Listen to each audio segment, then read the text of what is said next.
The 22 teams in Japan's NPB and Korea's KBO have played well over 100 games this year. Only about 10 games remain on each team's schedule, and in a couple weeks half of those teams will be finished and the postseason will begin. Before that happens, I'd like to rank all the top hitters. I could wait till the season is all done with, that way the numbers would be final, but I'd rather do it while they're all still playing. Once the regular season ends, I'd like to focus on the teams that are playing, and just like any other year, a lot of the best players are not on very competitive teams. In Japan, it's hard to compare players between the two leagues, so I'll do a separate top 5 for Central League and Pacific League, then a top 5 for the KBO. I could include the CPBL on this video, but they still have about 20 games to go, so it's too early for that. This would normally be a top 5 MVP candidate list, but in NPB, as you may know, the MVP is only given to a member of a pennant-winning team. Last year, the Central League MVP was given to Giants pitcher Tomoyuki Sugano, who wasn't even the best pitcher in the league, but he was the best pitcher for the Giants, and they won the league title. In the past few weeks, you may have heard me say MVP candidate or MVP frontrunner, which I do out of habit, but we won't even know who's eligible for the MVP award until the matchup is set for the Japan series. I'll start in Central League and count down from 5. Here we go. Number 5, Kazuma Okamoto, 25-year-old third baseman for the Yomiuri Giants. With 38 home runs, he's one away from the Central League lead, trying to be the league home run king for a second straight season. He's also tied for the RBI lead at the moment with 107. Definitely a hitter you want on your team.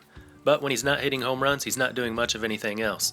Batting average is .267, on-base percentage .338, 19 doubles, 1 triple. Slugging .532 ranks 4th, OPS .865 ranks 5th. Those are good numbers, and the Giants are on track to make the postseason. If they reach the Japan series, he could very likely be the MVP, especially since they don't have a dominant starting pitcher this year. But when ranking the top hitters in Central League, number 5 is where he belongs.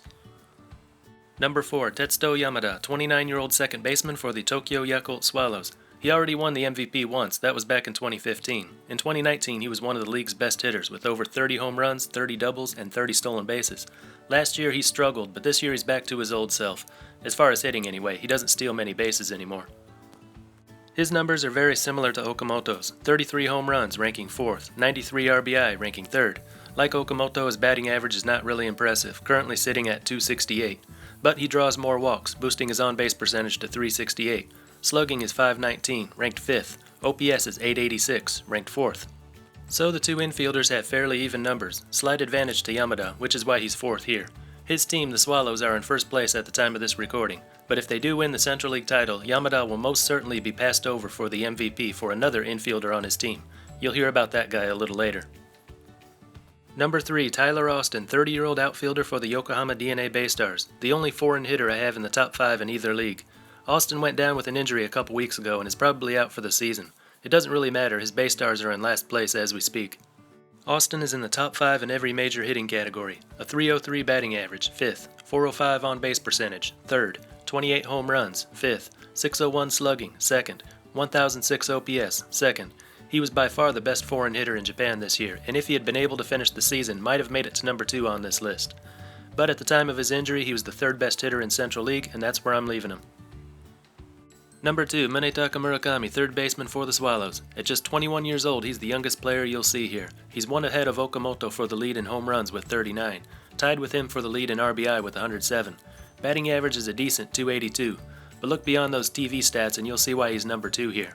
He's drawn 93 walks this season, leading the league by more than 10. That has helped him to the league's second best on-base percentage at .407.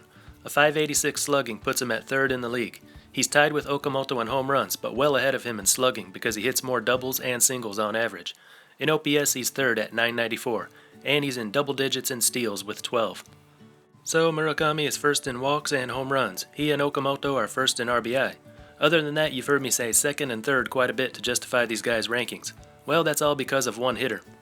Number 1, Seiya Suzuki, 27-year-old outfielder for the Hiroshima Carp. Right now, Suzuki tops the league with a .321 batting average, 3rd behind Okamoto and Murakami in home runs, 4th in RBI with 83, 2nd in walks with 82. On-base percentage is .437, well ahead of Murakami for the top spot in the league.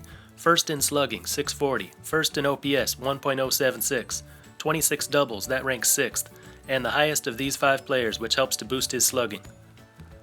If every team's players were eligible, he would get my vote for Central League MVP. Unfortunately, the Hiroshima Carp are probably going to miss the postseason again, so Suzuki won't be getting that honor. But the numbers don't lie, he is the best hitter in Central League in 2021. Now let's look at the top Pacific League hitters. When you think of the stars of Pacific League, you're probably thinking mostly of pitchers. That's what the league's best known for. But that doesn't mean there's a shortage of good hitters. The argument has always been that their hitting numbers don't look as good because they're up against Pacific League pitching. That may be true or it may not be, but it's why I've done separate rankings for the two leagues. Number 5, Kensuke Kondo, a 28-year-old outfielder and DH for the last place Hokkaido Nippon Ham Fighters. He hits .295, 9 home runs, 64 RBI. Not bad, but his strength has always been in not swinging the bat. He's drawn 83 walks this year, good for third in Pacific League. He's also third in on-base percentage at .416. Down quite a bit from his league-leading .465 on base last year, but still really good. He doesn't hit a lot of home runs, but he ranks second with 35 doubles, and tied for fifth with 4 triples. Slugging is .466, ranking 8th. OPS is 6th at .882. Maybe one day the Fighters will have some better players around him and he'll get noticed more. Number 4, 26-year-old catcher Tomohiro Mori of the Seibu Lions. Mori has really bounced back from a down season in 2020, not hitting as many home runs as he used to, only 11 this year. 2 years ago he had 23. But he's hitting the ball better, batting .312, good for second in Pacific League. Also second in on-base percentage at .424, very close to the top spot. He's drawn 77 walks, which ranks 5th, and he's not just a singles hitter either. His 31 doubles ties him for 5th. .476 slugging ranks 7th, 4th in OPS at .900. But like Kondo, he's playing on a team that won't be in the postseason this year. The Lions are 5th in Pacific League right now. Number 3 is Pacific League home run leader Yutaro Suzuki of the Oryx Buffaloes. The 30-year-old outfielder has hit 31 over the fence this year. 80 RBI ranks 3rd. A .305 average is 4th in the league. He does not draw a lot of walks, only 50, which puts him outside of the top 10. More of a free swinger. His on-base percentage is the league's 7th best at .383. He tops the league in slugging at .564 and is second in OPS at .946. And he will be playing in the postseason as a member of the first-place Buffaloes.